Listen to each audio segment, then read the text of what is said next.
Okay, let's start. The second panel is build speculations. Surely, as I thought before, many of the participants we have called could fit perfectly into more than one panel. And the truth is that all of the offices present in this edition of the symposium have built something and therefore are in a certain way building speculators. No? However, we have maintained this panel and this category due to the need to refine, and I think that this has already been seen in the first part of the symposium, no? To refine the idea of designing to build and to review all its political contents. No? So I think that this idea that I think all we share, that building is not only constructing something, is also establishing a collection of commitments and engagements with social and political content of our reality is crucial to give our profession an important role today. No? Construction, as has been already said, has been an abusive, extractive process while we have assisted to the exportation of systems and technologies to unexpected contexts, this wishing colonization and progress in a certain way. No? So, on the other hand, we have invited 4 practices for this panel that are quite involved in research, considering research as part of the design process, and I think there are very good models and examples of this attitude. No?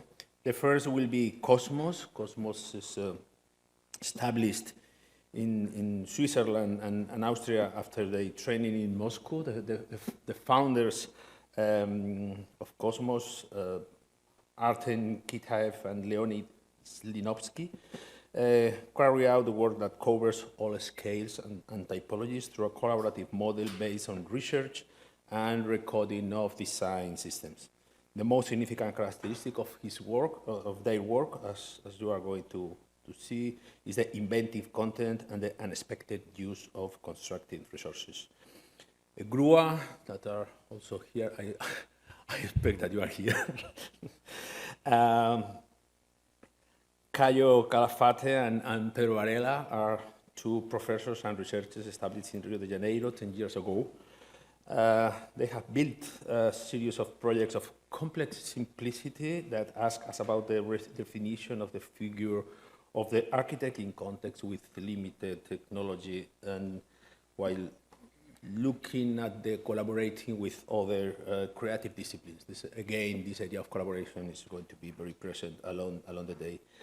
Hayao Ogajini, Kenjo Seo, and Mishumo Watanabe are Garage. Garage is a practice established in Tokyo, and they will explain to us that the office is made of an architect, and a scenographer, and a filmmaker who operate as a collective.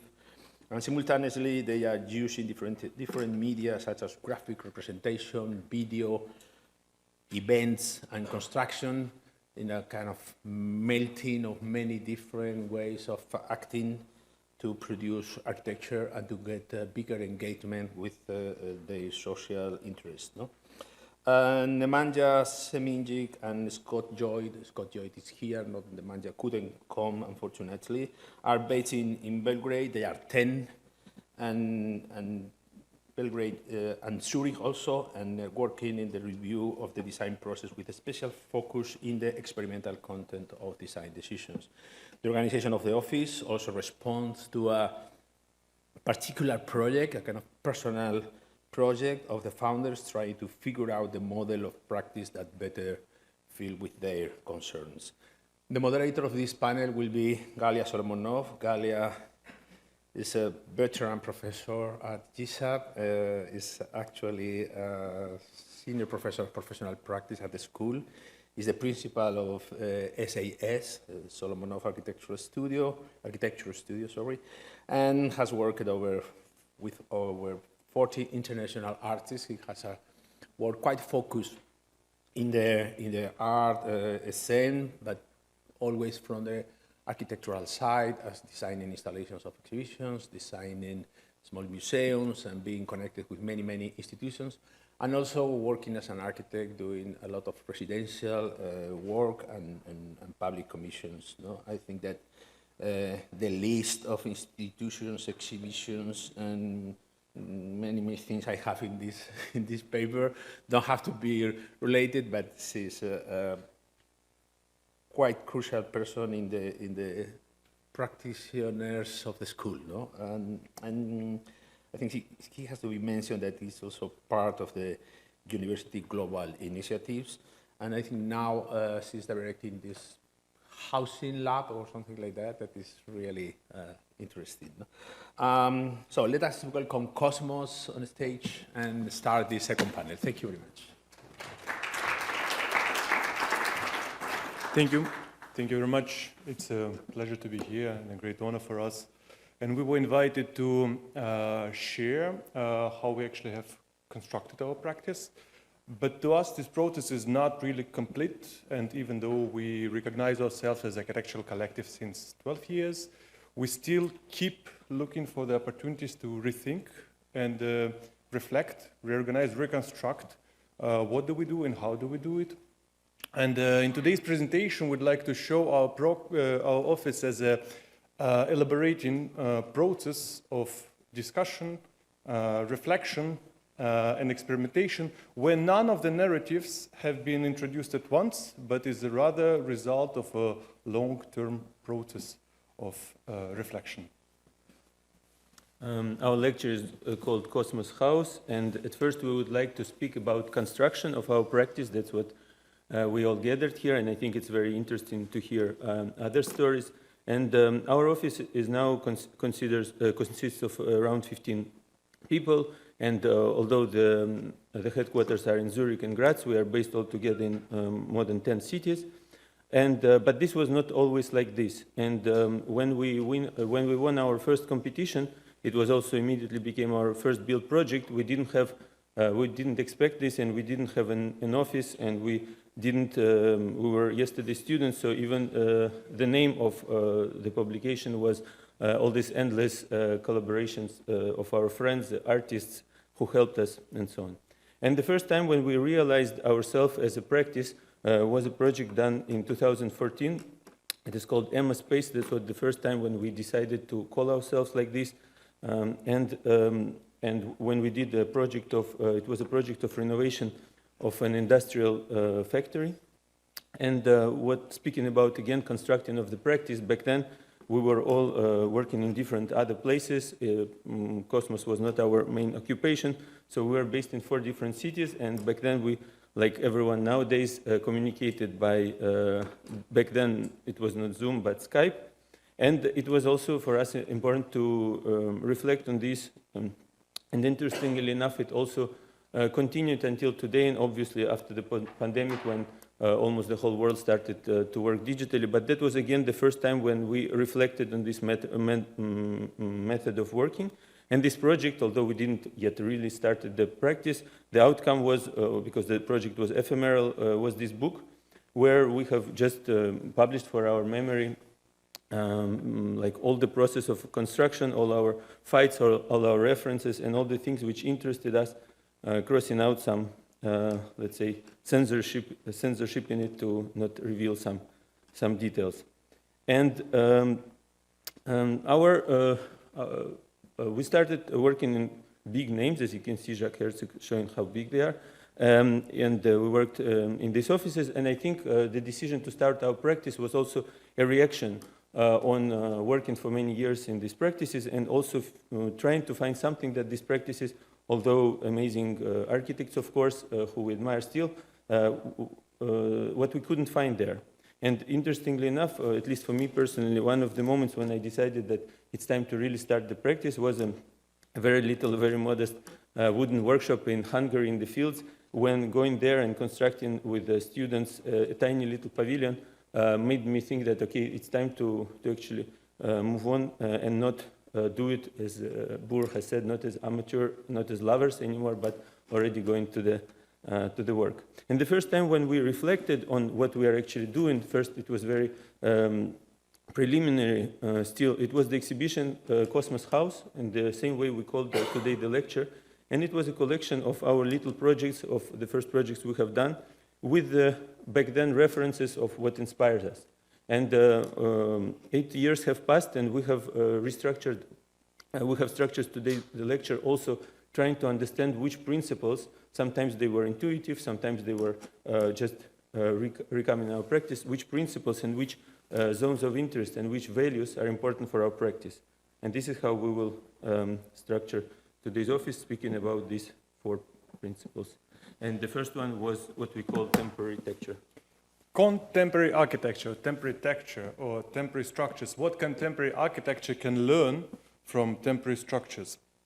And the first project where we have reflected on urban infrastructure was a project for renovation, revitalization of a High Line in Queensway in 2013. And in this project, we tried to explore potential of temporary structures through the lens of sign, symbol, and function. And we wanted to imagine these symbols of suburban areas as a point of catalyzation of public activities and public functions. We continued this experiment in the fields of Hungary, where we wanted to build a wall which wouldn't separate but unite people, unite through the process of construction, interpretation of possible functionality, and of course, self-actualization afterwards. This concept of wall, which is more than a wall, which is a symbol, but a symbol of use, symbol of activity, then symbol of brand, commercial, have been crystallized in the project of Sports Center for Nike sports brand in Gorky Park in Moscow, where we wanted to build, open public facilities, infrastructure, instead of a symbol of commercial success, which would promote sports through exposing all the sports activities inside and inviting people to appropriate this open frame structure for diverse sport activities. And speaking about how our practice is constructed, funnily enough, all of these projects have been designed remotely. A New York project and the project in Hungary have been designed from Basel, Switzerland, while Sports Center in Moscow, the concept of Sports Center in Moscow, have been developed in Bangkok. The interest in temporary structures in city infrastructure has a long history in our inner discourse. We were reflecting and referring to it since students' time.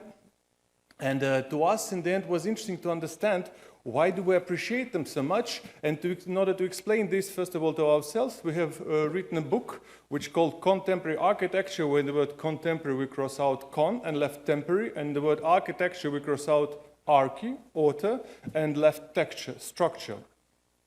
And probably this interest to infrastructure, to temporary structure, was driven by the desire to find an alternative methods of production of the architecture in comparison to the great offices we have been working for and where extraordinary program have to be shaped in extraordinary function, but to us was more interesting to reflect on more temporary, more banal, more everyday structures and find poetry in there. And back then we have called this concept building, which is infrastructure, instead of building, which is a monument.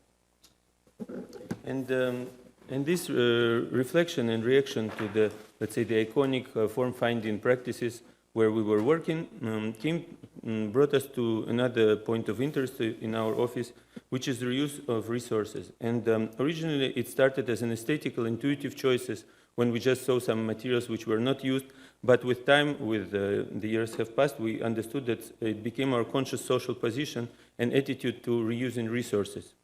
And the first time we proclaimed it when we got nominated to Swiss Art Awards, and we made this little installation which was called Resistance of Materials, where we combined the everyday quotidian infrastructural materials about which Artyom has spoken now in a, let's say, in an unconventional way, when the non-structural elements were structural and the opposite.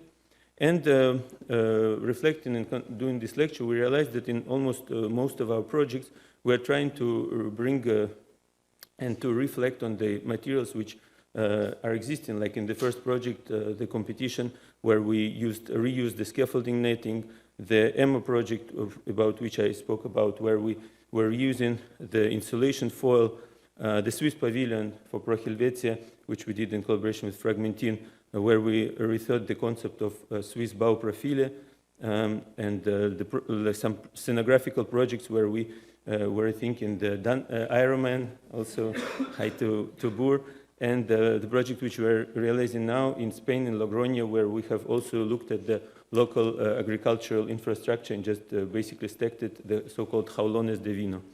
And sometimes the attitudes to materials, not to rethink, but also to believe in these, let's say, banal and simple materials like the corrugated steel. When you use it radically and without any compromise, it can become quite a beautiful material, or a simple plywood, again, when you're not doing any compromise and just using it all the way through. Or, for instance, recent projects, competitions, which we did when we were using the port infrastructure from Antwerp to create iconic bus stops in the city. But let's say the project which was for us, let's say, kind of quintessential in this sense was the project Permanently Temporary Pavilion in Barcelona, which was built last year, where we literally created, let's say, an ode to hidden city infrastructure, visiting dozens of hidden storage places in Barcelona, and then catalogizing and reusing them, showing the possibility of city as an urban mine and possibility of reusing what city already has. And this project was done out of very heavy and very robust materials, which are including even historical sculptures, which are currently, they are just sleeping, let's say, in dozens of Barcelona and probably all other cities, warehouses, and also trying to even rethink the materials, symbolically making seats out of asphalt, the material which is the least, let's say, the least human pleasant, and trying to make it a design object out of it. And speaking again about constructing practice, and coming back, although we work on multiple, let's say, projects in the office all the time, but these moments of these kind of important projects for us, even sometimes they're small and ephemeral, becomes a moment when we again meet, because we don't live in the same place, and most of our colleagues are also not living in the same place, and now already with families, and we constructed now already with our kids, and it's still the moment when we discuss where we are moving together. And here I will pass to Artyom, the next topic. Permanently temporary. Not only temporary pavilions and art installations can be temporary. If we comprehend architecture as a continuous process of creation and adjustment of built environment, any building would emerge as a part of this process.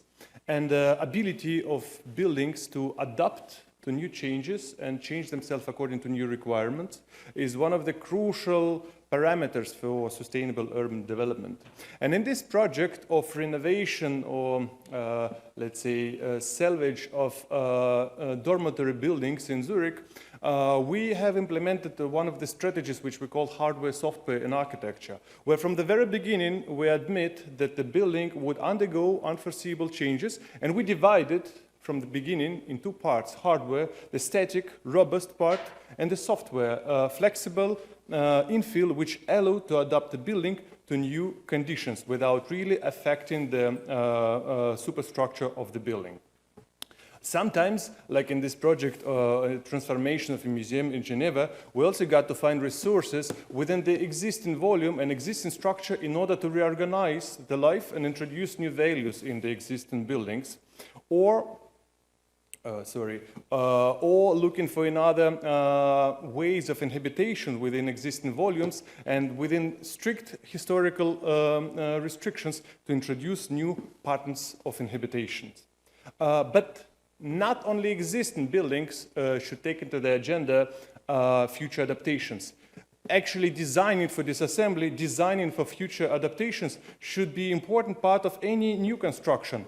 And these solutions which allow for the future adaptation and changes could be celebrated as an architectural feature, like you could see here head of the column, which allow to disassemble the structure of the building and introduce double height spaces. and again, how the practice is organized. Collaboration, to us, is one of the crucial elements, not only to gain new knowledge and skills, but also to enrich our understanding of architecture, and again, reformulate, reconstruct of what we're doing and how. And like in this particular photo, you can see Jan de Wilde and Inge Wink and us sketching together for one of the projects which I showed earlier. And another, speaking about build speculations, and another, let's say, line of our work is what we united under the name Together Spaces, deregulated spaces. Sometimes we call them tango spaces, and other unbuilt speculations. Basically, almost throughout all of our time, we have been creating, let's say, projects which we knew that potentially they will not be built, or they were, let's say, principles, urban principles, where we announced things which are important for us, like, for instance, this big urban project for the city of Basel, where we proclaimed a multi-purpose use of the ground floors and the industrial buildings. Some of these projects allowed us to rediscover the hidden potential of the city, like, again, this project in Basel, where we proposed to do a garden in the abandoned river, or to propose new public spaces in the city, to create new green networks, to create deregulated free economical zones. And some of these projects were more or less realistic, and they later realized, maybe not by us, by other people in the cities, like the decision of opening the Novartis campus, which happened several years later, or some provocative proposals of, let's say, occupying the private spaces. Some of these projects were, on the contrary, very, let's say, very fantasy-like and not realistic, but they helped us to also to crystallize our values. And for instance, this project, which we did for San Sebastian Biennale, became an important, let's say, symbolical moment for our practice, because basically it speaks about the border, which is unlike today with all the wars. It unites people and brings them together. And although this project is not architectural at all, it was just symbolical, but it became kind of a symbol of our office when we are kind of living in this, let's say, borderland, how the project was called. But sometimes these kind of speculations, they come true, and the project, which is kind of the so-called build speculation, was the project of Chateau Chapiteau. It's a beautiful place in rural Georgia, in the mountains, where we were lucky to develop a master plan with a series of buildings and a series of public spaces. These were the first sketches. But to speak again about constructing the practice, how did we get this commission, and who was our clients? For instance, this project, the clients and investors of this project, they call themselves Kingdom of Global Citizens. So here you can see them. They have kind of a bit like, I don't know, like a glamping or let's say a commune in these mountains.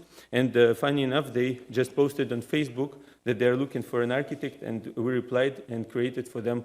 For instance, this first project was the fairy tale tents where they started living. Then we developed a series of more permanent houses, which they call Tin Can Castle in the woods. And the important thing was that the whole community was building it together. And let's say the last project which we realized was basically reconstruction of an existing agricultural barn. And what we called it, how much you can do with a bucket of paint, because this is a project where the ornament which was applied to this barn and the little additions which we did to it was the common exercise where all the people took part. And now to the conclusion part. Learning by teaching. And teaching, of course, is an essential aspect of our practice.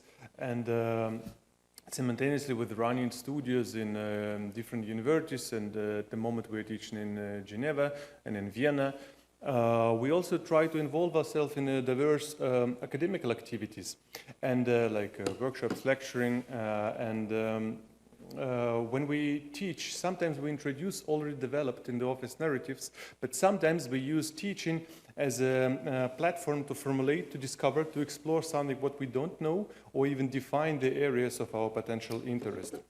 And you can see sometimes absolute parallels with our practice and what we actually do in like temporary texture, temporary structures, which shows the potential of temporary application solutions, not only installations, but also in real construction, or how do we treat resources and reuse resources, and this ability to reinterpret, to find new qualities of the materials, but also to see existing structures, doesn't matter if it's architecture or building, for the purpose of architecture, how they could be used to satisfy current needs. We also try to archive and structure this knowledge through a series of publications. And for example, the discussion of the cycle of the resources and how some resources can be reintegrated in the process of construction, which should urgently migrate from linear extraction, use, construction, then demolition to the cycles of the construction. And we try to see not only building materials, but also the structures, how they could be adapted to this challenge, to this urge for re-understanding, re-evaluation, reconstruction of the entire practice. And of course, together spaces, the spaces where we meet, communicate, exchange. To us, extremely important to keep this platform for communication and exchange of the ideas with the colleagues and students and any other interested people in order to keep our practice, in order to reflect on our practice and again and again reflect on what we're doing, how do we do it, rethink it and reconstruct it. So let's keep rethinking the practice. Thank you. Friends of GRUA. So first of all, thank you, Juan, for inviting us. It's an honor to be here alongside the other guests. We would like to thank Kendra, Lucille, and Guillermo. I don't know if they're here, but thank you.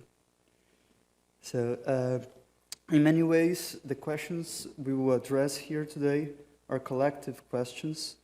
They are topics that arise from conversation with many other people, taking place in 3 fields, sometimes seen as different fields, especially in South American context, but that we prefer to understand as a single theme.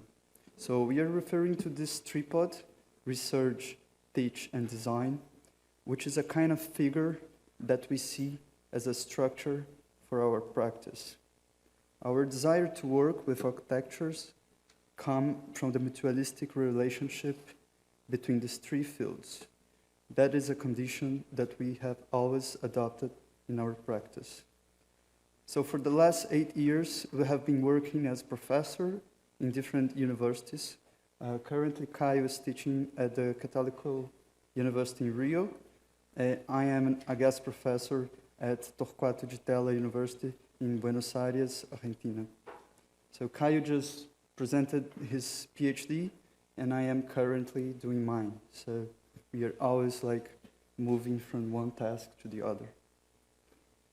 So for the last 8 years, we have been working as professor, like I said, and we have our office in this house built in the 20th century in Santa Teresa, a neighborhood in the center of Rio de Janeiro. Today, we are a group of 7 architects, 2 principal partners, me and Caio, and 5 collaborators. Inside this house, with a very generous ceiling height, our workspace is divided into 3 spaces. A large collective table that we can see here in these images, a table for chatting and conversation with this big panel in which we set like images of our work in progress, and a table for modeling production. And one of the ways to generate a stimulating environment for our team is to regularly visit works of architecture and urban space that somehow expands our spatial vocabulary and creates a collective repertoire.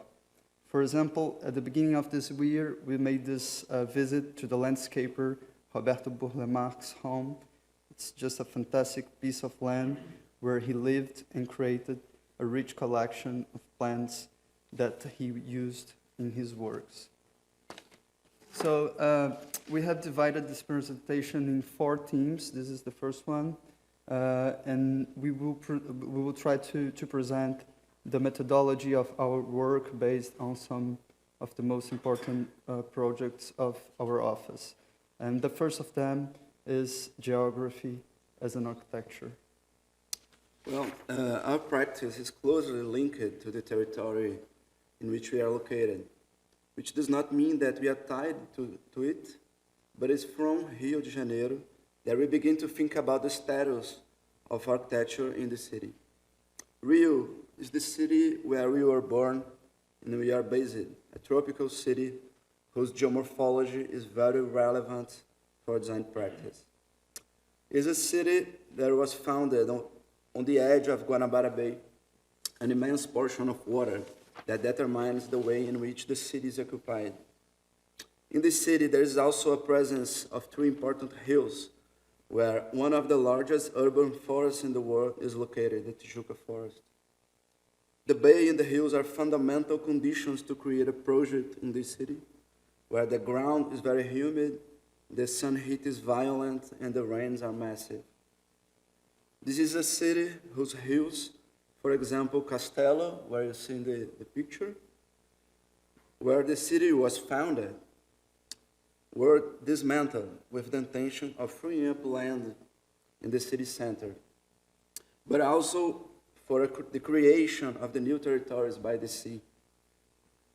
One of the ways we seek to research this urban history is through drawings. In this case, in the context of an article published in the catalog of Brazilian Pavilion for the Venice Biennale in 2018, we graphically explored the superposition of the existing city with the topography of the old demolished hill, seeking to provoke tensions between temporalities. This is an issue that will be fundamental for many of our projects. Many landfills were made with the material from these demolished hills. Parque do Flamengo, you are seeing in the picture, one of the most important urban parks in the city, designed by Roberto Burle-Marx and Afonso Eduardo Ride, was built over this landfill. This is a very important precedent for us, revealing the importance of building up an always critical perspective of modern architecture and urban heritage. If geography is the first architecture, like Paulo Mendes da Rocha used it to say, there is in Rio a geographic radically modified by architecture, where we can no longer distinguish one from the other. All of this underscores the urgent need for a way to address the problem of the ground. That is present in our research at the studio, but also in the research I did for my PhD, Thinking Ground as an Atlas. Ground design implies that architecture assumes the responsibility for modeling the territory, or even more radically, redefining the ground as architecture. This idea is very well illustrated by the image of a preparation of the land where the Brazilian road platform was built, a project designed by Lúcio Costa in 1957, a huge structure built at the intersection of the axes that organize the city. In this project, the ground design is in itself the elementary foundation of the architectural project. Lúcio Costa had designed years before a residential complex where the ground was a central issue. Parque Guinle buildings speaks a lot about the liberation of the ground from the humid soil, creating a free pilates and integration between park and architecture, that crossing between interior and exterior. This condition of living outside, being covered and open simultaneously, in a special condition that we also develop in our practice. In one of our first works, we had the opportunity to redesign the entrance of these three buildings. With a radically light architecture, our work intended to redefine the relationship between architecture and its exterior, adapting it to desire of its current inhabitants. This experience was the starting point of what in Portuguese we say arquitetura ligeira, which means lightness and speed simultaneously. So in the studio early years, the projects on the boundary, like many of you guys here, between architecture and art, gave us the possibility for profound reflection, and at the same time, as a very young practice, it gave us the first opportunities to build. In one of the initial works of our studio, Cota 10, it's the name of it, we investigate the demolition of one of the most important viaducts in the city, demolished in 2016 during the Olympic Games in Rio. 2 months later, we proposed a staircase built with a rented scaffolding structure precisely in the place where one of the pillars of the supported viaduct was located. This very light staircase leads the public to a platform that rises 10 meters above the ground level, the exact same level as the slab of the extinct viaduct. These issues lead us to another short-term work at the Museum of Contemporary Art in Niterói, designed in 1991 by the most recognized Brazilian architect ever, Oscar Niemeyer. This condition led him to design a museum that paradoxically is better known by its iconic form than for its content or collection. That condition presents a challenging starting point for us. How can we free ourselves from the museum's iconic image? How can we challenge the limits imposed by Niemeyer, offering the public a new experience? With that in mind, our project offers the visitors the opportunity to be in this iconic building at the same time and lose sight of the contours of its shape.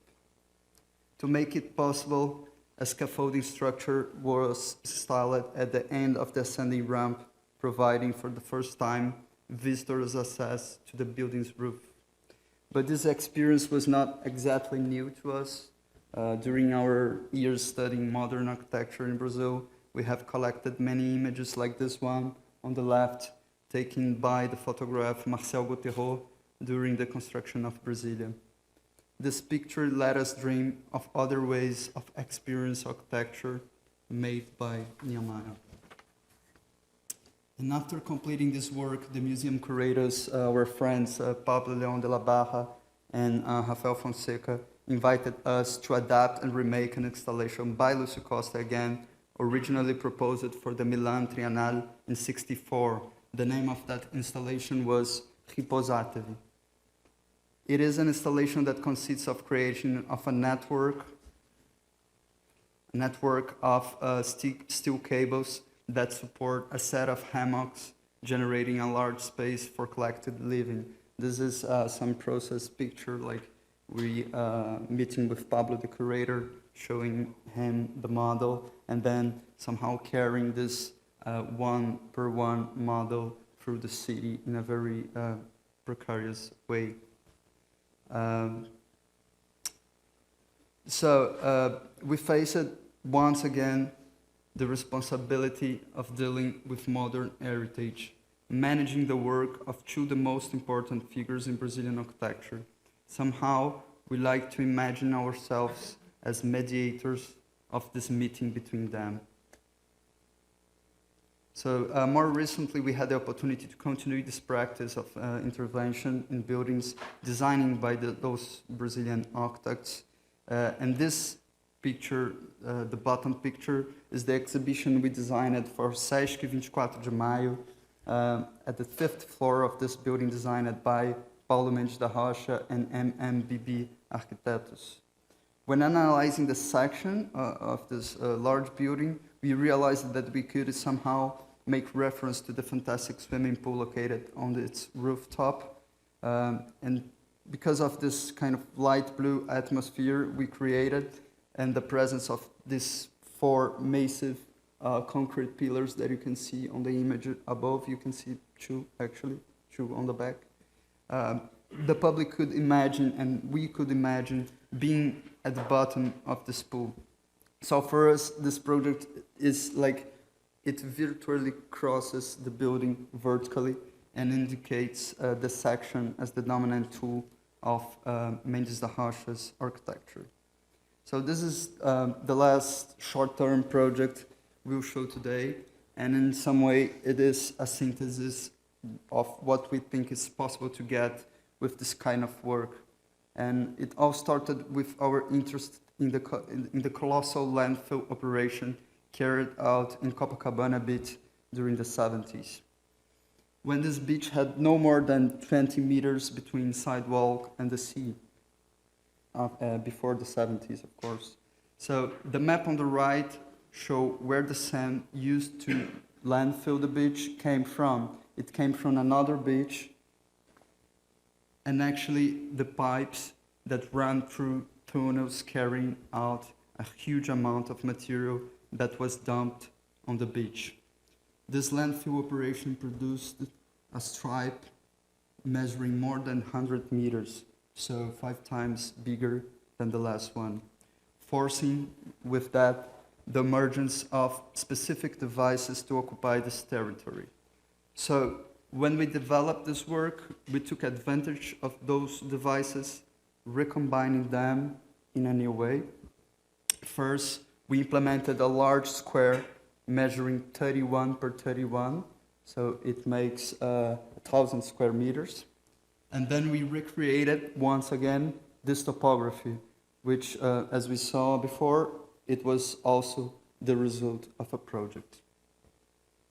The two operations combined gave rise to a new landscape that gradually transformed through its brief existence.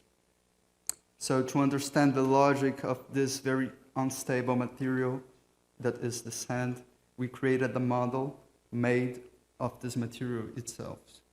And actually the sand comes from Copacabana, so we just went there and took the sand for our office, which is not legal, by the way. The work, which we called The Beach and the Time, was gradually transformed due to the action of the wind, the tides, and the public, until it disappeared completely. So, despite its specificities, this project began a long time ago, before we even know that we were developing it. It comes from several other projects that we have studied, such as the Osaka Pavilion, designed by by Paulo Mendes da Rocha, in the 70s, or the Lassa swimming pools by Álvaro Siza, which bring us to the next topic of our presentation, which is the work of others. We like to think about our practice in continuity with other architects. And together with them, we maybe somehow one day will be part of a common repertoire. So we don't do this just looking at the work of others, but we do invest a lot of time redrawing the work of others. These project plans and sections, and with that, we try to learn from them.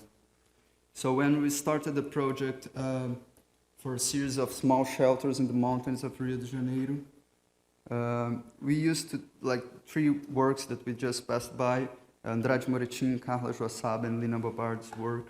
From them, we created a system of space with modulation of 3 per 5 meters, which combined generate 3 similar projects, but with elements, specific elements that allow them to interact with the particularities of the places in where they are located.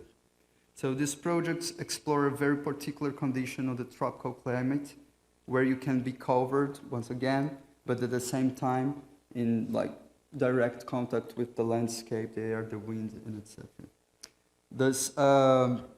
This common repertoire that we are talking about also includes structures that are not necessarily designed by architects, but that also allowed us to extract lessons we use in our work. So these projects were carried out over 8 years, the 3 of them, so they functioned as kind of a body of evidence for issues that crosses our minds during this period. One of them, one of those aspects, the one that we would like to emphasize at the next topic, it's the idea of an architecture that is aware of its duration. Well, sometimes it is an observation of the urban artifacts, the city itself, that we find a repertoire that will conceptually guide our project, almost like an archaeological work. The cyclopean concrete walls that contain the slopes of our neighborhood have always interested us because they are like live organisms. modified day by the effect of the time. Those walls are made with a mix of large rocks and cement. This kind of concrete has holes and imperfections, allowing vegetation to grow in its cracks, which we can call ruderal plants. It's no different when we visit a project site for the first time. We are always attentive to the traces that it offers to us. Therefore, the first visit to the place where we were going to design a house, we came across this very traditional construction element containing the slopes that border the Atlantic forest. This is the existing red. wall. I'm sorry, Kai. This is the existing wall, and those are the ones we designed. Yeah. The demand was to offer a semi-covered space to cook and eat, a small living space, and open-air plaza. We intended to make a sensitive intervention using cyclopean concrete as a structure for the implementation of the house. Slender metallic profiles connect them and allow the laying of concrete slabs that cast shadow in the space with the help of local vegetation. Over time, we hope that the walls we build will disappear into the landscape alongside the existing walls, when the vegetation will take over and only the metal and slabs will remain. So, since we are very interested in thinking about the relationship of those architectures with the landscape, as we said, it leads us, like we said before, to think about the ground they touch, but also in their relationship with the air and the sky. The biofactory is a prototype for an industry that produces a new form of biofertilizer and protein by growing the eggs of the black soldier fly, this fly over there. A completely new and complex program for us and for the clients we worked with. This was the first BSF factory in Brazil. So this production method is kind of an alternative to extensive soybeans monoculture, which is a big problem nowadays in Brazil in many places, and it's responsible for much of the current deforestation in Brazil. Just to give you an idea, it's like 30% of what we plant today in Brazil, it's soybeans monoculture, and it's for feeding animals all over the world, in the United States, in China, and all over. So, given the complexity and the uncertainty of this project, we decided to design what we called an open structure, a concept that was originally explored in a book I published with my tutor, Guilherme Lassans, and my colleague, Cauê Capelé, just 1 year after my graduation. So open structures, briefly, are architectures with the ability to respond to change over time. In the history of architecture, there are many, many cases like that, and today we just saw some of them, and I think we're gonna saw more afterwards. And this is another collection of projects I studied during my master's degree, and that we keep as important pieces of this big collection we have. Perhaps the most important of these ones are the Nantes School of Architecture, designed by Lacaton Vassal, who invested in the production of 2 complementary but autonomous structures, so that could evolve independently of the other. Based on this idea, we designed a primary structure composed of steel beams and pillars interacting with a self-supporting concrete block structure. The first defines the way in which architecture relates to the atmosphere, like the sky and the air, and the second one responds to the specific needs of the program and can be changed over time without losing the building integrity. So the space is resulting for the superposition of those 2 levels of structure generates a technical floor that allows the installation to change over time. Be modified, replaced, whatever. All of this was done with great attention to economy of means, which made the construction of a project viable. It's important to say that we are in South America, so the conditions are really different.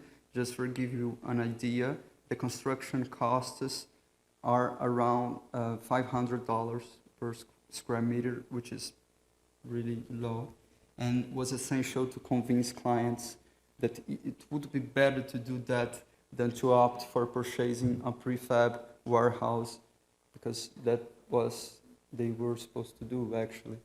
So in other words, it was not supposed to be architecture, like many of the works we just showed you today, and we have to work really hard, like I think many of you guys did, to make it happen. So the realization of this project represents a very important moment for our practice, because it gave us the opportunity to build in a larger scale, and then to test some of the principles we have presented here today. The relationship between architecture and geography, our dialogue with other practice, and the possibility of an architecture aware of its relationship with time. So just to finish, this is a project we are currently doing right now. It's very fresh. Actually, it's not finished yet, but we do have the desire to share with you. So there are two buildings built in different years, and we surgically demolish like small parts of this complex, and we add some parts of it. And actually, what we do is to build a big roof, which is made of a very light structure.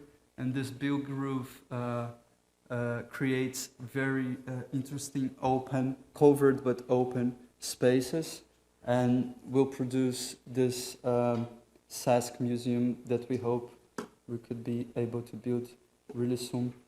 Thank you very much. Hello, we are Garage. I'm Kenny Seo, Mizuho Watanabe, and Hayao Odagiri. We are from Japan. First of all, we thank you for this opportunity and are honored to be able to speak here today. The three of us all studied architecture at the university. We all went about our separate ways with different jobs once we graduated, but came back together in 2020 to form Garage. So, although we operate with a base in architecture, our field of work spans over many territories. We'd like to start by talking about our backgrounds. We all went to the Department of Architecture of Waseda University in Tokyo. There are a handful of renowned architects that came from this school, but the most influential would have to be Takamasa Yoshizaka. Yoshizaka had worked under Le Corbusier.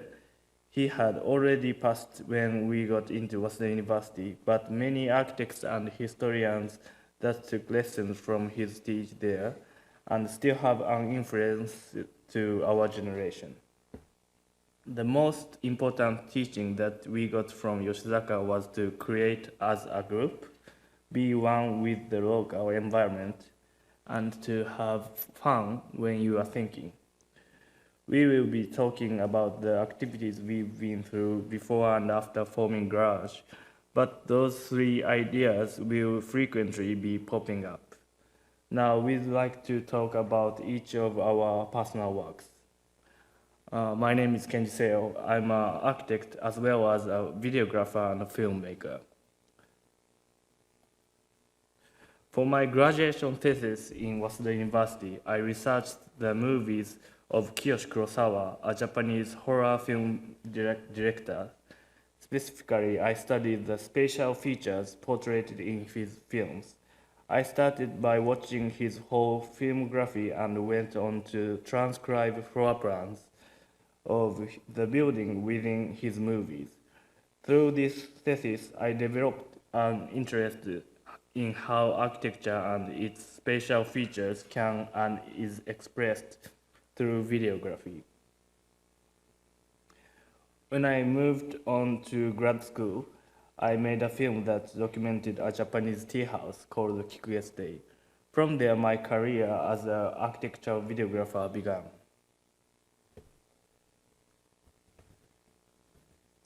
Hello, my name is Mizuho Watanabe. After graduating university, I pursued a career as a scenographer while working at Teppei Fujiwara's architecture office. The drama troupe of which I am a member removed their base from Tokyo. So after leaving the architecture office, I moved with them from Tokyo to Toyooka, a mountainside city near Kyoto. Toyooka is a town that seeks to vitalize the town with profound theater and started a theater festival in 2020. I see all the vacant land in Toyooka as a theater and have tried to hold theater performances and street performances at various places throughout the city. As Shakespeare famously said, all the world's a stage. And to me, scenography is a means that allows me to show the context within a land and the connection they have with the people. When that started to expand into architecture, that's when we formed Garage. Hi, my name is Hayao Odagiri. While attending university and studying architecture, I interned at Sana. After graduation, I became a staff. At Sana, we would make a number of scale models, line them up, discuss with Sejima and Nishizawa, and search for a new standard for architecture. Once I went out on my own, I started taking interest in creating as a group. And with Garage, we've gone through projects that traverse multiple areas such as architecture, cinematography, and theater. All three of us specialize and have skills in different fields. We are always looking for a new approach to gather those skills to form one new architectural project. We try to keep on moving, so we are feeling our way along and discovering new ways while getting involved in projects.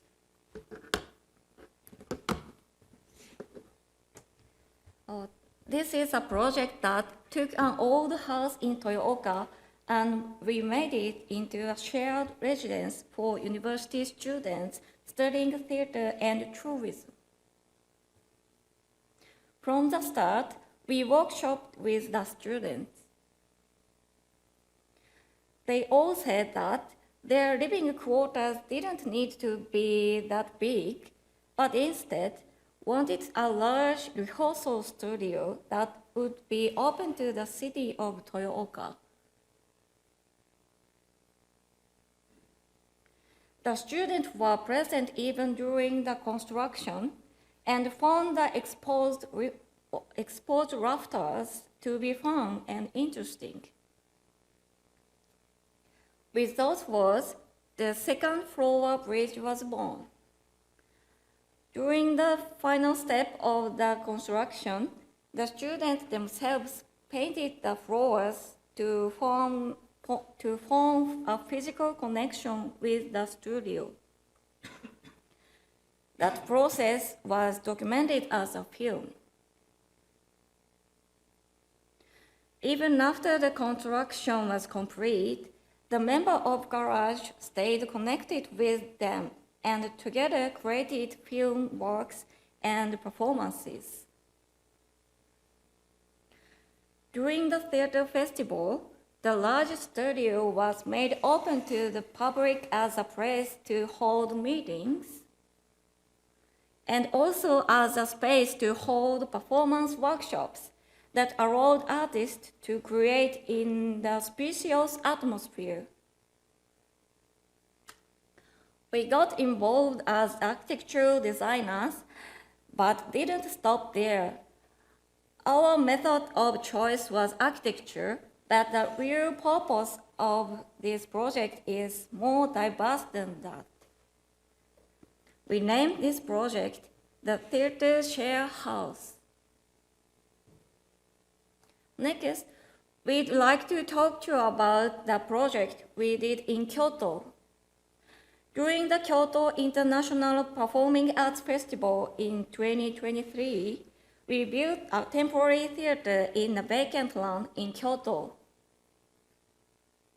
This was built for the play Odoriba Legend by playwright Ayaka Nakama, but wasn't just a stage for set play. There are quite a few vacant lands throughout Kyoto.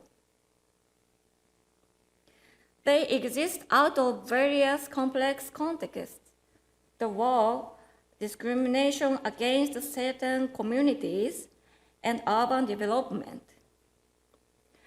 These developments often occur when a city wants to erase those contexts, and art festivals are frequently used as an excuse. We wanted to build a theater that doesn't act as an excuse, but a theater that shines a light on those contexts. After all the plays had had their run, the whole theater was demolished as a final performance under the benevolent watch of the audience, the performers, and the city folk. Even though the theater's physical form is now gone, the legend will be passed on by the many people who witnessed it.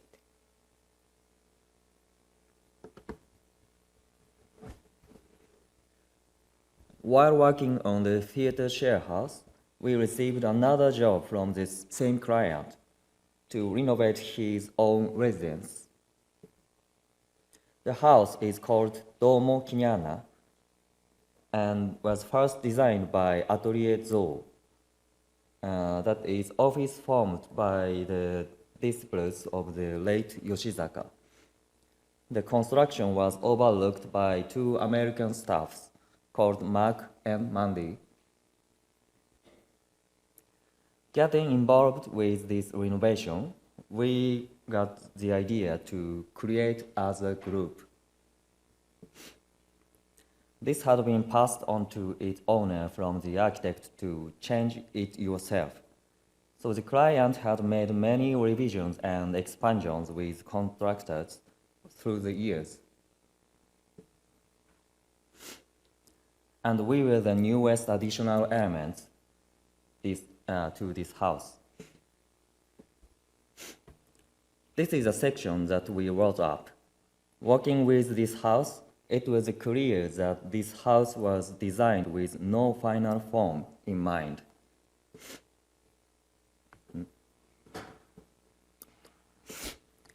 There were multiple additions to the design, even though the construction had already started.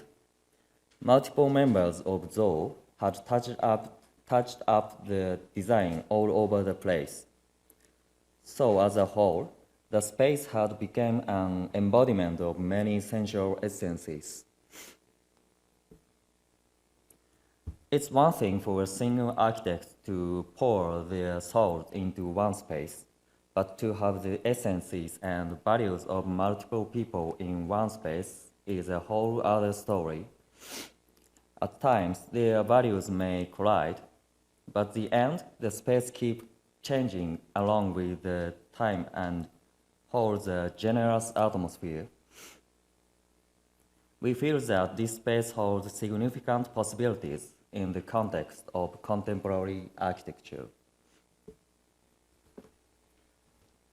Next, we'll move on to the topic of Kikai Island. Kikai Island locates at the south of Japan. This island is a global mecca for coral reef research and is home to Kikai Institute for Coral Reef Sciences, We joined hands with this institute and are a part of a 100-year project to produce theater. This is a project that aims to build an architecture in the span of 100 years. By taking the time that spans more than one human's life, this lets a great many people to be involved and forces us to think about the people that are to come after us.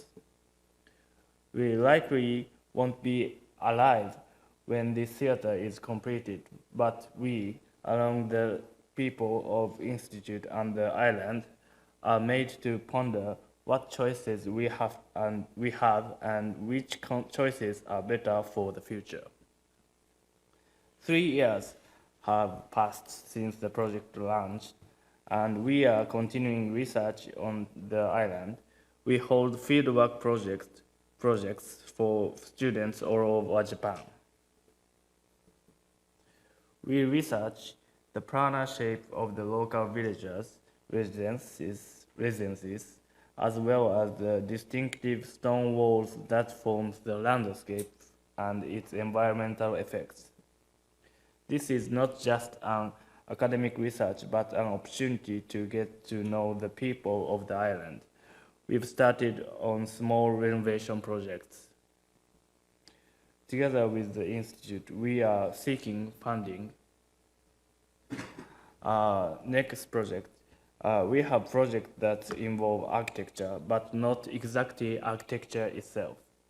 Last February, we held a film festival named Architecture in Cinema.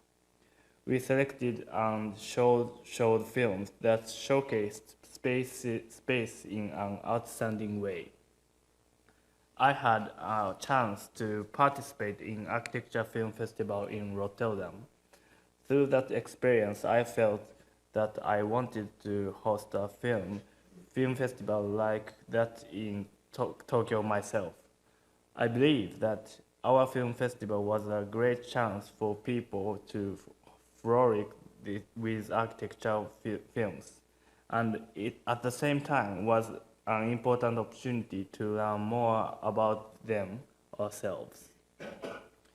After we held this event, Garage was called upon more often to make more experimental films.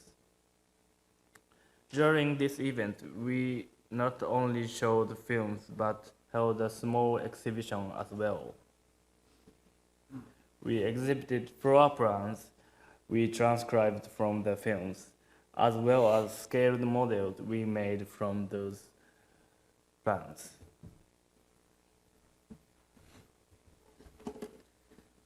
Like so, Garage takes an approach to architecture with means such as design, research, videography, and theater. We try to include ourselves in the cycle that is time itself.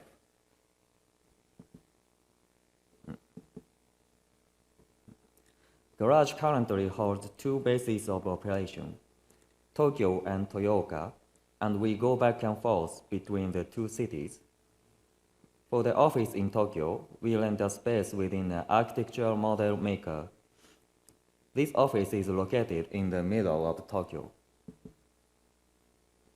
The model maker's owner not only lends us his space, but helps in building the models we make as well, and is great help to us.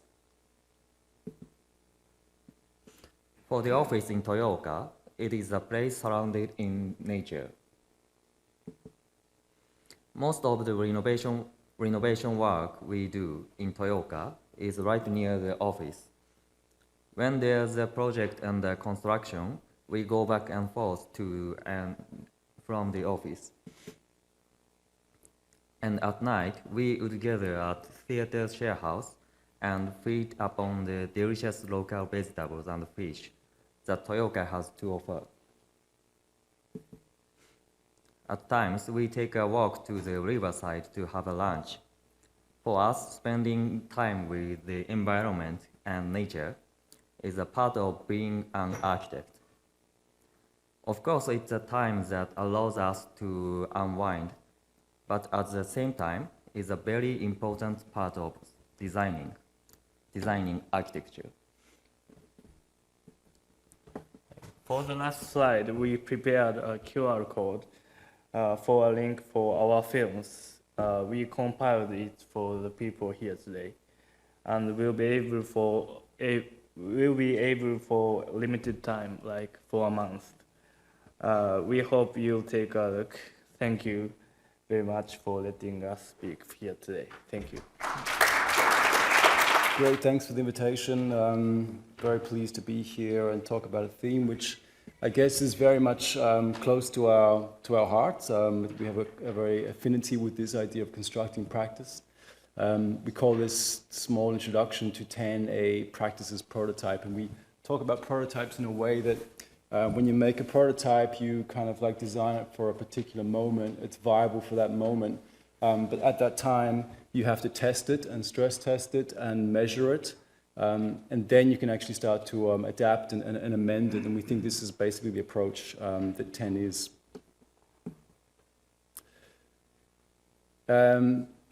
Just as a way of disclaimer, I'm presenting for all members of 10 today, and I'm presenting a particular angle or narrative on what 10 is. I'll try and do that in a way which communicates the critical behaviors of what we do. You see some patterns. Any member of 10 could have presented this in a different way in their own narrative, which is good. But you see the functional equation of what we're doing should be able to play out over the course of the introduction. Now, we've been called everything from a collective, which is the general term used to describe 10, but also we're called a DAO. People have called us the United Nations. And also a record label. And the record label for 10 seems to stick the most because we have an affinity with this idea that, well, on two levels. One is that when musicians come together and make music, they don't mind saying that at the start their work was really bad. And you have lots of creatives in a room who try and do design together. You start off and the work you do is chaotic and it's messy, and you just keep doing it until you find something which really sticks. And I think that's a nice attitude, and we like to keep that one. And secondly, in this artist ownership era, every member of 10 is an agent in creating and bringing their own design effort towards this collective value which we are creating. But bringing people together in one room, or creatives together in one room, is not always easy, and it can lead to a disaster. So you need to find ways to be able to synthesize or articulate this societal issue of the tension between the agent and communion. So we see agency on one side and the communion on the other side. Everything we do and the tools we do are there to bridge that gap and to keep it creative. And as students, I'm sure you'll imagine, you have an idea of how you want to work, but you tend to forget that as soon as you start working for private enterprise. And 10 is meant to kind of build that bridge between the studio environment and keeping that alive for as long as possible. You start to design, and you have to come together with some intersubjective values as a group. We collect these, they're like slogans, and they kind of stay with us over the course of the last 9 years. We put them on our website and change them every now and then, but that's basically the glue which kind of combines us together. But when we do start off, we have a statuette. This was something we developed very early on, and this is like the code of conduct, you could say, for how 10 is supposed to work. It's all in there in 12 pages in 3 different languages. And it's a serious job to try and edit this, because every time you edit the statuette, you are kind of like delimiting or demarking how behavior can happen into the future. So it's a very serious document. And we see parallels with that sort of work, but also when you're doing a drawing and you're making a section or a plan, you're also demarking what can happen into the future. So it's a set of instructions. One of our first commissions was a monk's dormitory in the Himalayas. And when you're working on making instructions for such an environment, it's very raw, incredibly tangible what you're doing, because every line you draw creates labor, creates capital cycles, creates material applications which are very physical and very, very present in a post-earthquake situation which we worked in. We had a chance here on this project to work on the field office, so we had 2 of us on the site for the duration of the project, with a very strong internet connection, so we could actually stream both ways from Belgrade to the Himalayas, back to Belgrade, back to Zurich, and also the research department at the ETH, which deals with post-earthquake reconstruction. So coming up with novel ideas for using small elements of timber or river mud, testing that in ETH, testing the concepts of design in the studio, sending them to the Himalaya, to Nepal, having feedback with local contractors there was basically the rhythm of that project. I think, like many of you have already presented, the work we do is public, it's highly public. We find that gives the work a certain intensity when you're doing things which you know you have to then reveal these things often. There's a high level of risk there, and that sort of like gives it an energy inside the projects. For such projects, we come together and work with, in this case, local students and local architects to build a pavilion in Skopje on the river for the festival. There was no client, there was no budget, there wasn't any site, and there wasn't any building permission. But the project had to happen. I think those sorts of things which there is a kind of like a collective vision, and you just push and the project seems to kind of crystallize in itself. Things happen on those types of projects where you realize that even small details on a project site, if you don't have 6 people having to make a detail like this, then the whole building doesn't really work. And those things really stick with us. But to be very concrete, we have 3 different entities which make up 10. So this is the prototype idea. You start a prototype, it works, it breaks, you start a new iteration.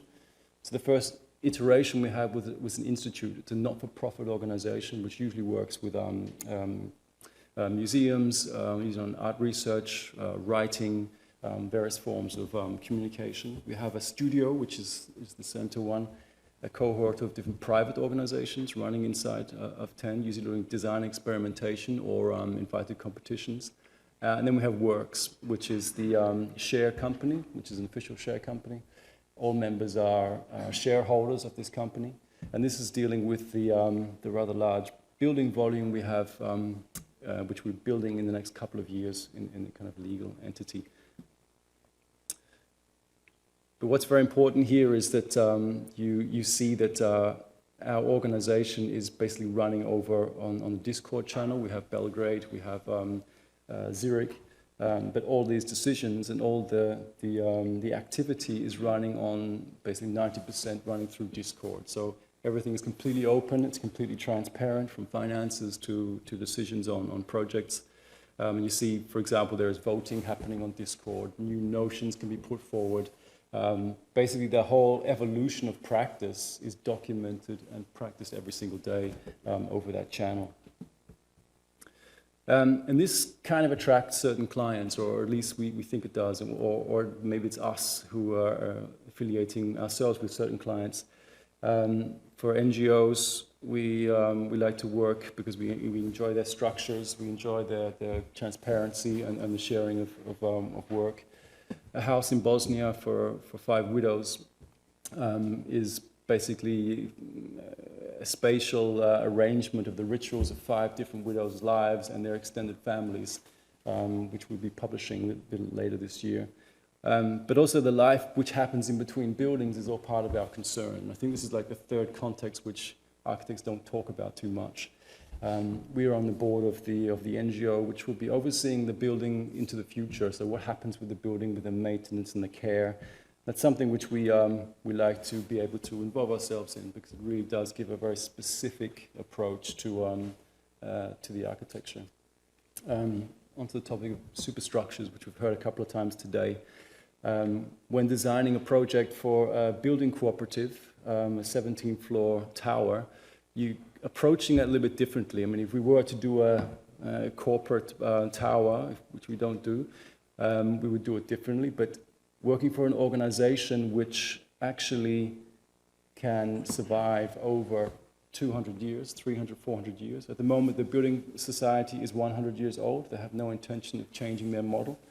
So we're designing a building which has a 200-year lifespan. This here on the left here is just a general kind of lifespan, material decay kind of research which we were doing. But in the end, we say our tower, which is basically a superstructure of concrete, we design it every third floor of concrete. The concrete itself is reinforced. The reinforcing bar is chromed. The concrete structure itself is a little bit more dense. And that allows the building, if you maintain it well and you keep the water out of the concrete, you actually fix it with a sealant every 10 years, this structure is capable for lasting over 200 years. Our engineer says it's 500 years, but we're okay with 200 just for the story. But it's interesting to say, okay, why not? I mean, we don't talk about these things much, but and not enough. But a building can outlast any organization and can outlast our own selves. It also creates quite the icon of the building. Every 3 floors in concrete, you can imagine there could be a school inside there, it could be a hospital, it could be a changing of life span over the course of that building.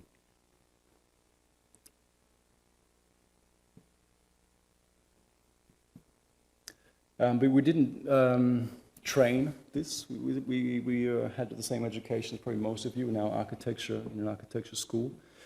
But the idea is that we like to not just be the generalists. We don't like to just solve the problem when it lands on our table in some sort of brief.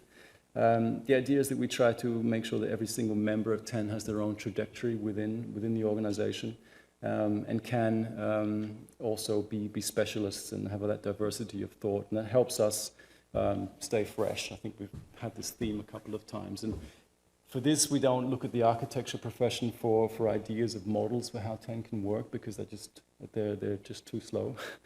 We look more at software companies or startups to kind of like steal some ways of how they work, like the design sprint. We have like certain project rhythms where we start off with a public and open debriefing session where everybody comes in and discusses how the project can work.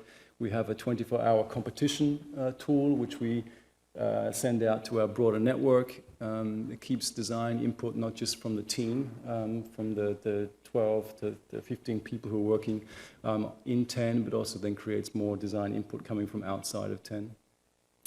And we do certain experiments, like if we're here invited to the Innovation Park competition in Zurich, which we managed to secure 2 plots for.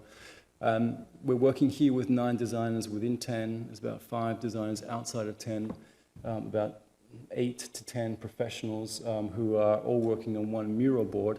But we set and we design the mural board before we start. It's a kind of a geometry of work. And you see this board just being populated over 2 to 3 different time zones. Everything from research to comments to the budget to the timeline, right up into the final hand-in sheets are all there populating over the course of the project. Quite fascinating. And I guess some of this came from one of the first projects we did. It's also the Swiss Art Awards. Our colleagues also were there, I think, before us or after us, I'm not sure. But we said for this project, hey, let's just work without a design manager. There's no manager in this project.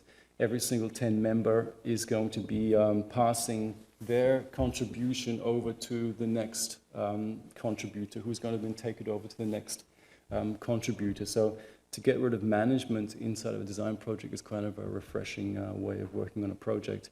So 11 designers just making it work. And I think that's something which we like to go forward with. So testing, research, writing, making, right until the determining the fate at the moment of that project. This is 4-on sand, by the way. It's a sand which is used in foundries to mold metal work. So it all gets taken back, 100% recyclable.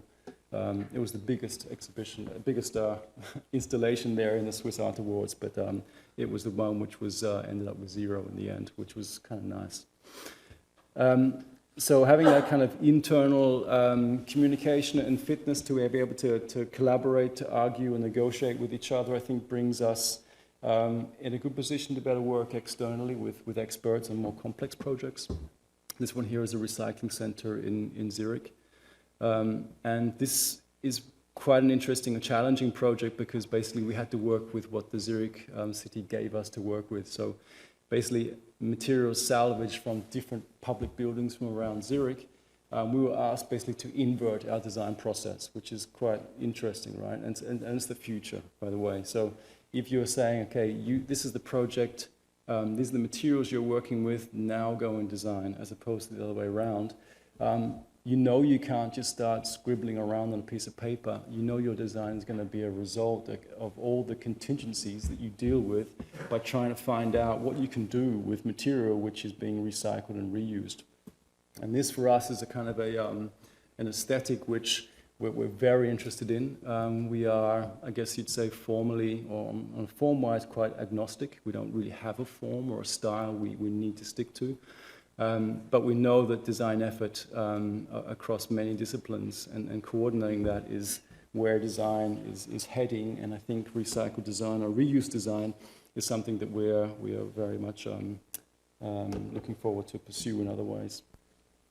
And again, we have the larger project which we're building this year.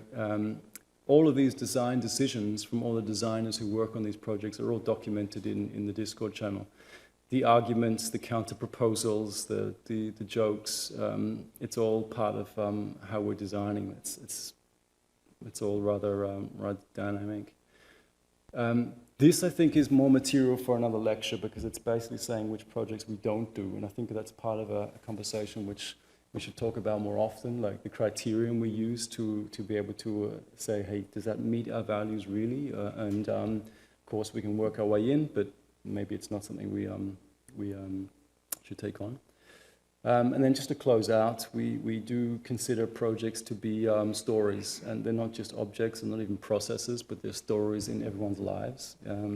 Everyone in 10 who works on a project, they have a meaning towards their work, they remember it, it really affects them emotionally, I mean, hopefully. So we talk about these projects as stories and how they come into 10. We have certain ways in which they are established, they're introduced, they create a stewardship within 10, and they're the tools which are there to support and nourish the quality of a project and the quality of the work and the support of those who are working on those projects. And that's basically the most important thing for us. We don't hire people, we kind of attract people, and this is a way of joining. So it really says, okay, there's a particular individual who is a 10 character working under conditions which are rather ambiguous at times. But even clients end up being members of 10, or at least active participants in research and testing the prototypes which we built for them. So they kind of didn't know it, but they are working for us, giving us feedback, seeing how we can do better. And we experience these moments quite often together. And those of you who know this project, it's quite well published. It's not finished. It was a prototype at the time, and it still is one. And we're going to be then adding, well, adjusting it, but that's for another time. And it basically does underline the point of the lecture in a sense that the prototype is never finished. It's something which maybe has a lifespan, but it can always be iterated again, it can be added again, and you can just go at it and see where it breaks, and hopefully it doesn't if you've designed it in a way that can still be feasible. And perhaps the final thing is we are looking at transferring or the scalability of these tools and this way of approaching architecture. We have the opportunity next semester, or start of 2025, to present this way of working at the ETH, where we'll be doing a design semester based on these themes and constructing practice and the idea of the prototype as practice. So if anyone's interested in that, then we'd be very happy to hear from you. That's it. Thank you. It's wonderful to be with all of you, and it's wonderful to see so many different ways to do things, and at the same time, several coincidences. So let me go to a couple of things that Well, first the panel is called Build the Speculations, and you all are doing that. You are all building and at the same time challenging things that have been built before. Geography as architecture, the place where you start, whether that defines your place or not, or your work or not. Cosmos, Artem and Leonid, Austria, Zurich, Bregenz. I imagine that you are around the Constanza Lake for some reason. No, it's not far, but not there. Grua in Rio, very different sense of distance and vegetation, and a rain in one place is a very different thing than a rain in another place. Garage in Toyoka and Tokyo, and working in the Kaya Island, a completely different sense of time and space too. 10,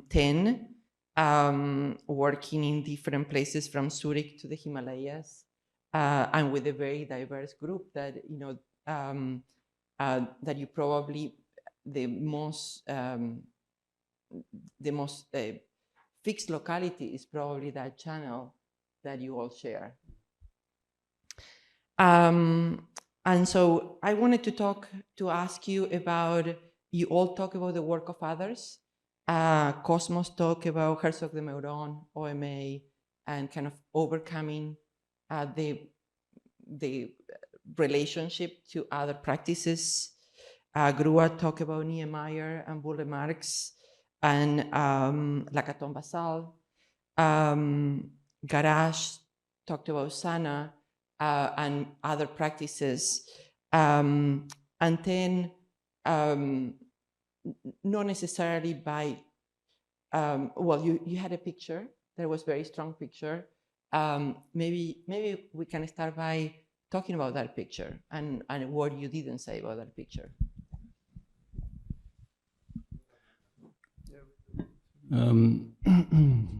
Yeah, actually, we didn't even want to show that picture. And so I didn't say anything about it because it was something which kind of came out at the end.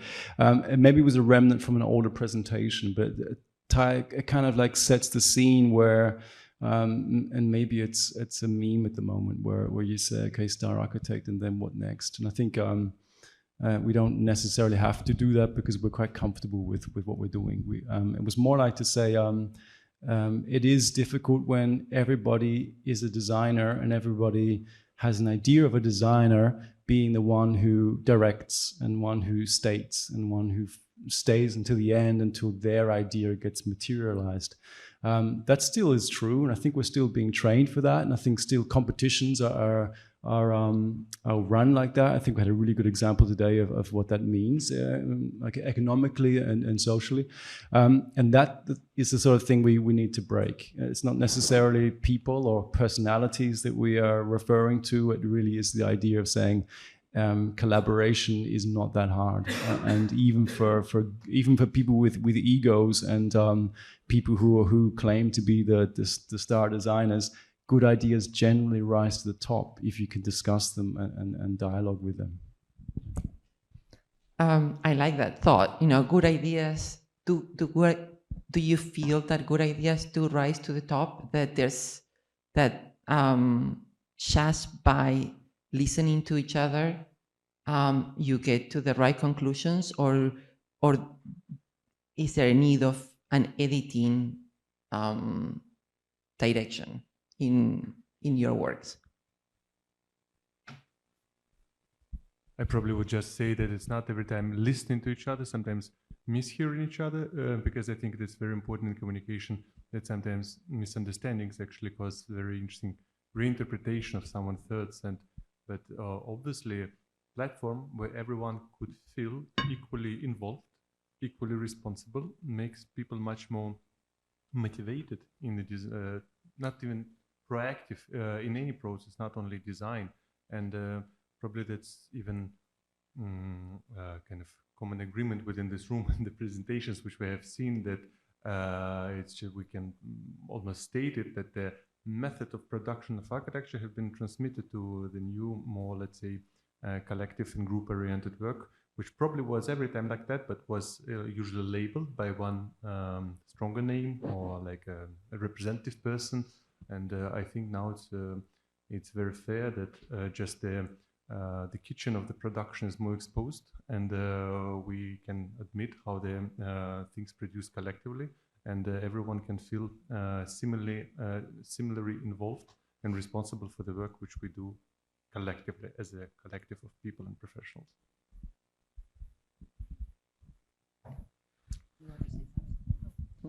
No, I think there's no the right way of doing that. I mean, each one has its own context. We, for example, we didn't say that, but we are friends for like 33 years. Like, since we can remember something, we're friends. Went to school together. So there's this dialogue, which is really important for us.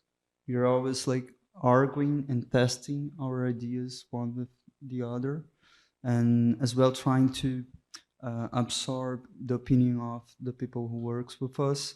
But like we tried to show in our presentation, we have this is not a formula, but we do have this method of working, which is studying the projects, the works of water. This is very important for us. And Studying the projects of others. Studying the projects of others, and even redrawing it and taking really long time for thinking about it. It's a method. And we usually start with that. We start arguing one with the other, and then we start to try to make the connections with the works that are meaningful for us. Mm-hmm.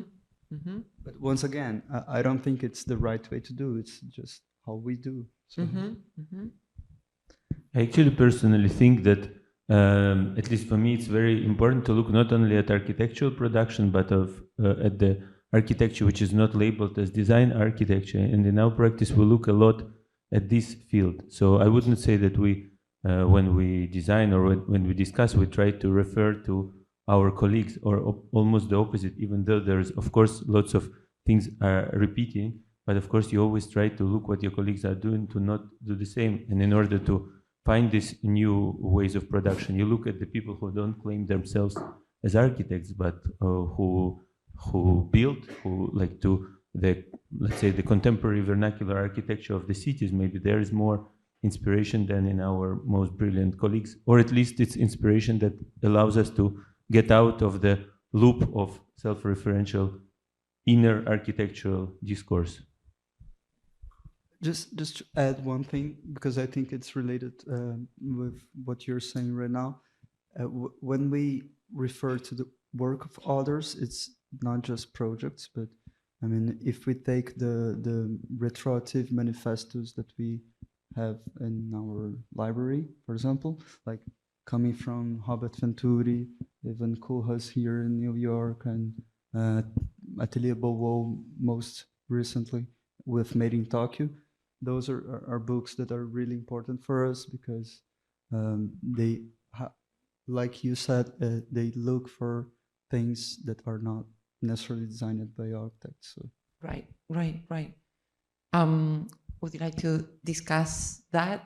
Whether you listen to each other, you interpret it, you misinterpret each other, or whether you look for things that are outside architecture in your process of generating new architecture in a way? First of all, I'm a filmmaker. Yes. And she's a scenographer. So we start things not really only in architecture. Right. So many ideas are like sometimes we are ordered to make architecture, but sometimes we like to make it a film or something like that. So we have many ideas and try to do them in many ways at one project. So we are making architecture, and films and scenography all at once. That's how we do not architecture things with architecture. I don't know. I'm answering the question. Yes, no. So before I take a question from you, I also wanted to talk about resources. I think in the presentation that Burr shared before, we had a very clear example of how much is wasted in terms of resource hours in a competition, for example. If I understood correctly, it's about 18 million euros, kind of like in terms of work hours and resources. And here today we talked about, Grua talked about how much a building cost in Brazil, $500 per square meter, which is $50 per square feet. And in New York, an institutional building of any size would cost about $1,000 per square foot, so 20 times more.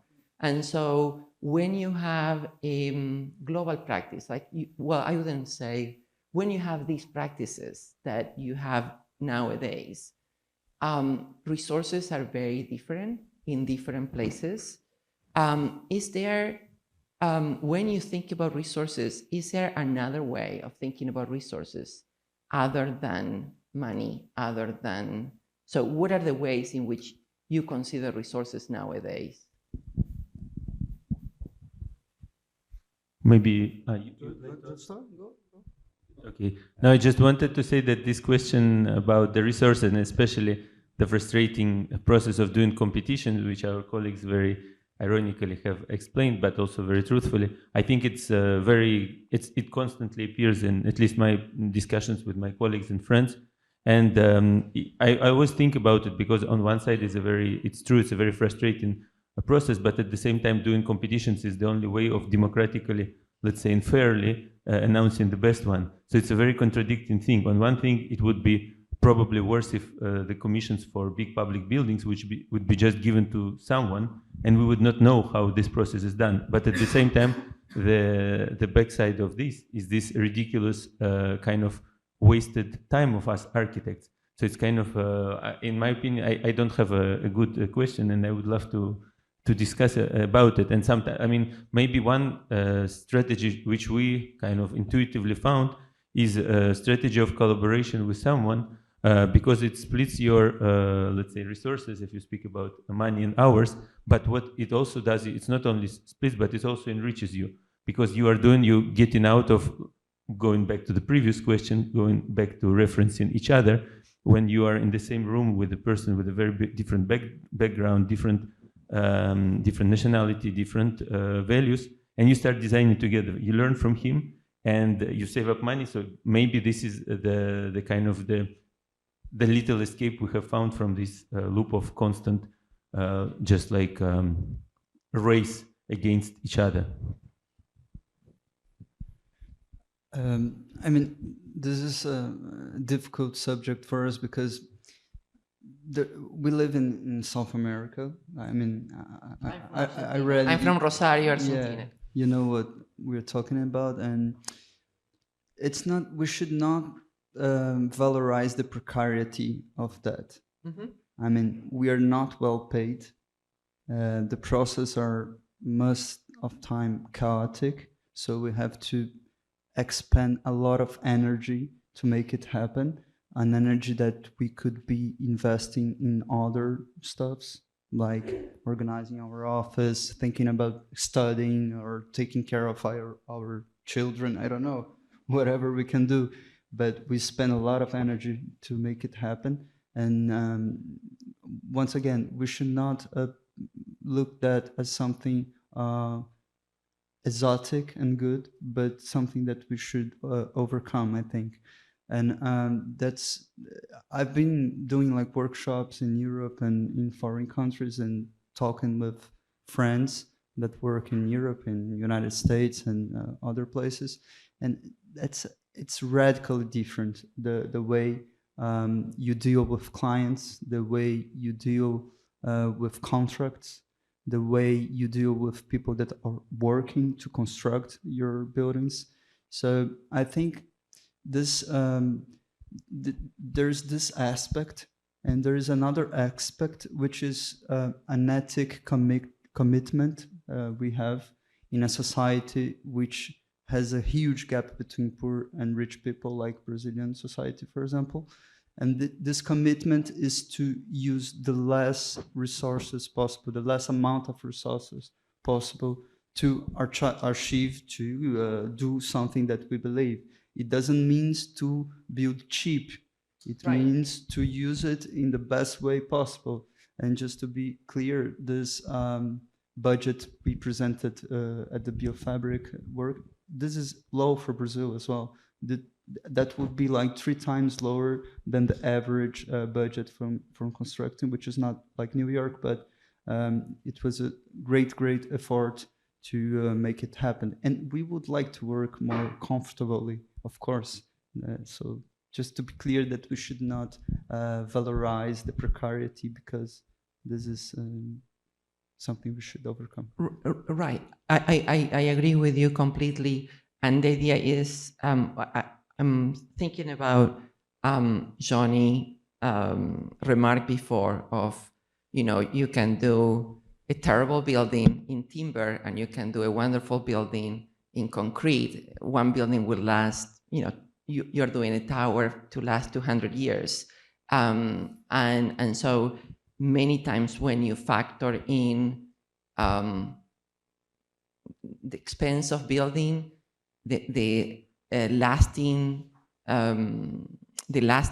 factor of the material, the use, the wellness that will create, the cost of construction, or the cost of the architect thinking about that construction should be considered as a good expense. I think the argument is, if we were to, is there a way of thinking about resources, the time it takes to think, the value of the construction, the value of use, in a way that, in a more thoughtful way than just, this material is green, that material is not green, this material is cheap, this material is expensive. Just quickly, I think the conversation comes around to what value are we creating for society, right? And that, I think we have to always reassess that, because, a lot of architecture has also no value to society, I have to say, right?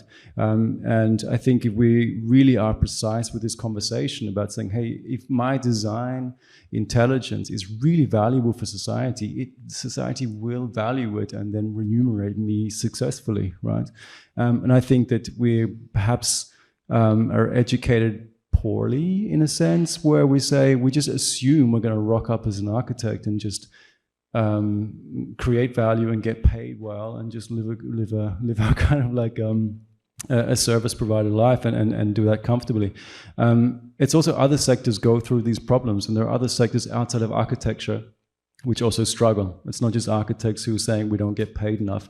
Almost everyone says the same thing. I think the less closer you work to the center of capital production, the more precarious your access to capital is, right? And we just happen not to be close enough to that production, but we have to find ways to create new value. And I think it's a design issue, because waste is a design problem, and that's basically up to us to come up with it. But also, engaging the idea of film too. Like, the Ghostbuster movie that just came out is $300 million. You can do a lot of architecture with that amount of money. And so I think sometimes we architects think that money is more valuable than it really is.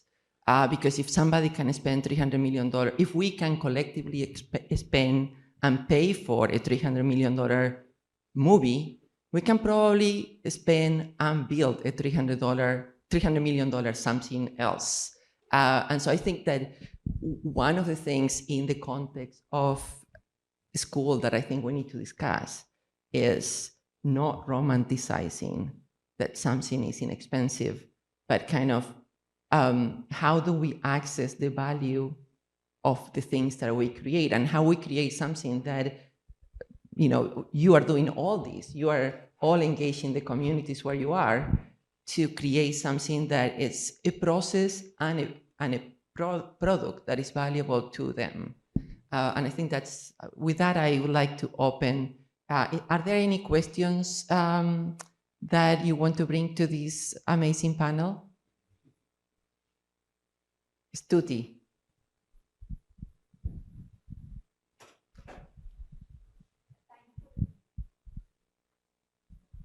Yes. Yeah, thank you for the great talk.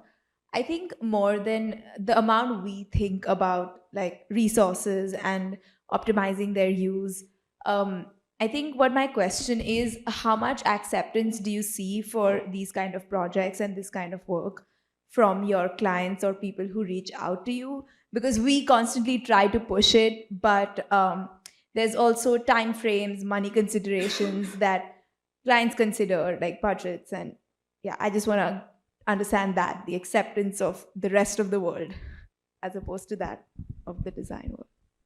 Well, of course, it depends on the context you operate in. In some contexts, there is a call for this, a need or requirement, or some kind of predefined requirements. In some, you have to promote, you have to speak to the client, but generally, the values you spoke before, like this embodied energy, which could include like both material and material energy invested in production of the materials. Actually, in a way, question of money is the most understandable to almost private clients and public institutions.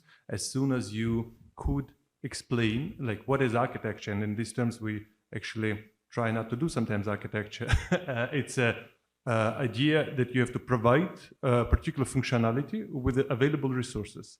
And the more functionality, the better performance you could provide with less of resources. This logic could understand almost anyone. And as soon as you make this logic clear, you can then evolve and speculate how much you could be radical in experimentation over there. And then you, most of the time, facing the local legislation, which could be more or less progressive. Because as soon as you're working with existing structure, the biggest challenge which you have is analysis and the proof of the, for example, structural liability of these elements. Could they be reused or not? And the thing is, in some contexts, this process of analysis could be so expensive and so time-consuming that, of course, it's much easier to just tear it down and build a new one. Nevertheless, if we speak about economy of the construction as the area of the investment, and we can understand that the resources could be invested not in material resources, but immaterial, the time and energy you need to analyze and develop particular solutions, then operating with the minimal material resources, then this business principles start to work again perfectly, because you have, in the end, the same budget to invest, but less materials to extract. And afterwards, so as soon as this logic, this kind of economy behind the construction works, then you could be more or less provocative. But of course, it's all should be based on shared values from the client side, from the society, and from the architects. And what the good thing, these values could be promoted together during the project. So it's not every time the situation when, sometimes it is, then someone just say, please do the most environmentally responsible construction, but you can enter the project and then through design process, find the ways to improve its environmental performance.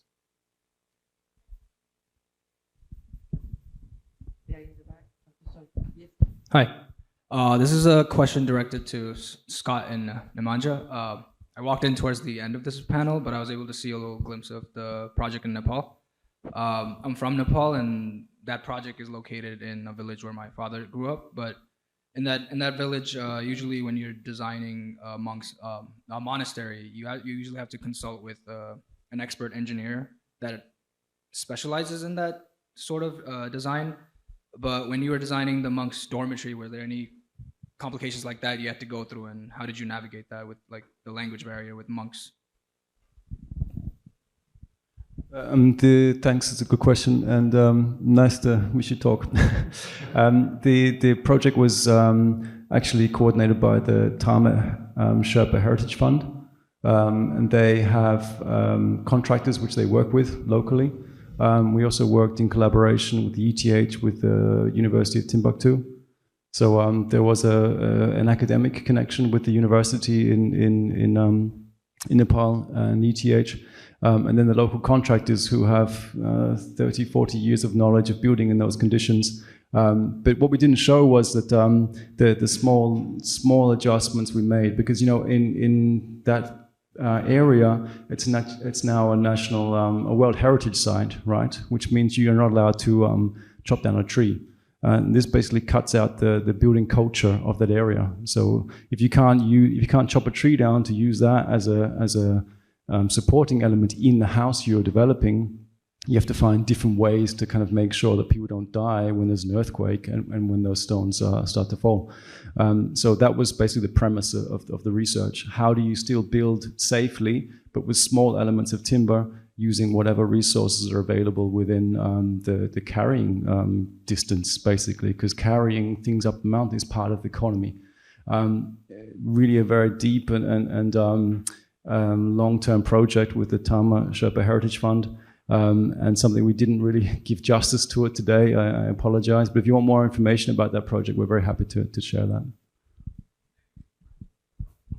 There was a question there in the back. Yes.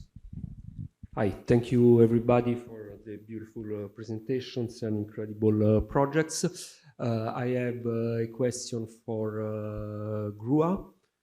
So you're Brazilian, and Brazil has, unfortunately, like many other countries, I'm Italian. So a story of colonization, in your case of auto-colonization, self-colonization. And you mentioned architects like Niemeyer, Costa, who participated actively in that process. So my question is, there is a cultural conflict when you mention these people. How do you manage it in your practice? I mean, don't misunderstand me. I'm Italian. I love Italian razionalismo, but I mean, there is always a difficulty in mentioning it because of the engagement the Italian razionalismo had with fascism. So in your case, yeah, how do you manage? There is I would say, is there a bipolarity, or how do you engage this issue? That's a fundamental question, I think. Thank you for doing that. And of course, we should, and we try to always position ourselves very critically regarding the production of the Brazilian modern architecture, because it is related to the colonial process. We have no doubts about it. I don't know if you guys are aware, but Rio is a very unique city because it was a colony of Portugal, and like in the space-time of a year, it became the capital of the empire because the royal family in Portugal, they just moved to Brazil. So it's a very, very unique process of colonization. And today we know by books, by researchers, that when the Portuguese and French arrived in Rio, in Brazil, there were like 1 million people living there, indigenous people, with a very strong and rich and sophisticated culture, and they were killed by the Portuguese and the colonial army, let's say that. And so today we are very aware of that story because we are interested, and we have friends and researchers that are studying and speaking about that. I was seeing that Paulo Tavares came here a few days ago. He's one of the guys who is trying to rewrite the story in a very critical way, and we are looking to his production and others' productions. We are very interested in that, but somehow we position ourselves as designers. We're not like historians or critical. We dedicate ourselves to design, So at the end of the day, I don't know, Kai can speak about that afterwards, but at the end of the day, we try to imagine how could we interact with those already built structures, because it's a very objective and pragmatical approach, because they are there. There's an enormous amount of energy invested in the construction of that city, which is violent, brutal, and colonial, but is there. So what we are trying to face is how to relation ourselves with that, how to interact with that. And I think especially the first project we presented today in Costa, Niemeyer, and Mendes da Rocha works, they are somehow our tentatives, our essays to deal with them in a lighter way, in a way to transform that using the energy which is already expended for producing them. Yeah, I would say that thank you for the question. I think it's really urgent for us in Brazil now to deal with the reparation to the indigenous people and by the African that came with the slavery, and then it's impossible not to deal with it nowadays in Brazil. But we kind of try to make a conversation. It's not with the modern heritage critically as soon as possible as we can. But actually, we kind know that design is a kind of colonization. Every design, when you put something in the paper, in Brasilia that we presented here is a very, very strong colonization of the territory, which is a problem. But this kind of figures like Costa and Niemeyer, they are very complex figures, not like only one. There is not only one Lúcio Costa and only one Niemeyer. Yeah, they are kind of very, very strong writers and designers. So I think it's a very good opportunity now for us to listen. Yeah, as an architect, to have a very strong listening from emergent architects that have indigenous blood and artists, and I think there's a strong debate now in Brazil, not only in architecture but in arts as well, and in anthropology and other disciplines that kind of use the discipline as a kind of colonization. So I would say that we have to be more precise and see more the complexity of the modern heritage in Brazil and in these figures, which is not simple. Thank you. We have time for one last question. Hi, thanks for all the fantastic presentations.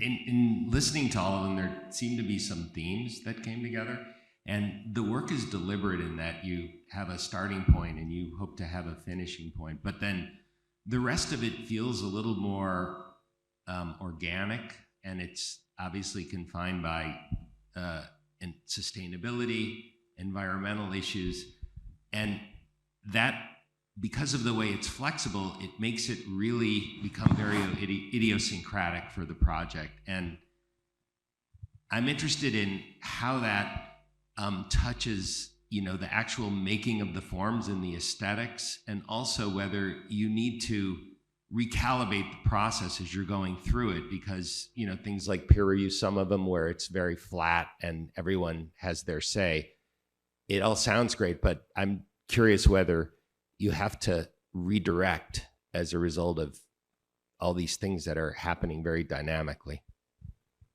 Would you like Yeah, I think that's a good question. And when we are also very skeptical about people who say it's a horizontal organization because hierarchy just crystallizes. There is hierarchy in everything. I guess we like to look at the heterarchy, the idea that hierarchies can emerge. They don't have to be dominant. They don't have to be oppressive. They're actually important and they're useful. So I think what you're saying there is that there needs to be moments when someone does have to say, well, listen, this is really my specialization. There is a knowledge hierarchy here or a talent hierarchy here for these particular moments. But across the organization, every member has exactly the same rights. So I think we're okay with natural hierarchies, but there is nothing official in anything we do which states that any other member has other rights or responsibilities than the other one. And that makes it tricky because you have to make sure you're constantly moderating and kind of like making sure that hierarchies, not bad hierarchies, don't stay. And I think that's where all the tools we do, keeping things fresh, always editing, always reassessing where we are. That's the major work, actually. Yeah. Thank you. Thank you, everyone. Thank you.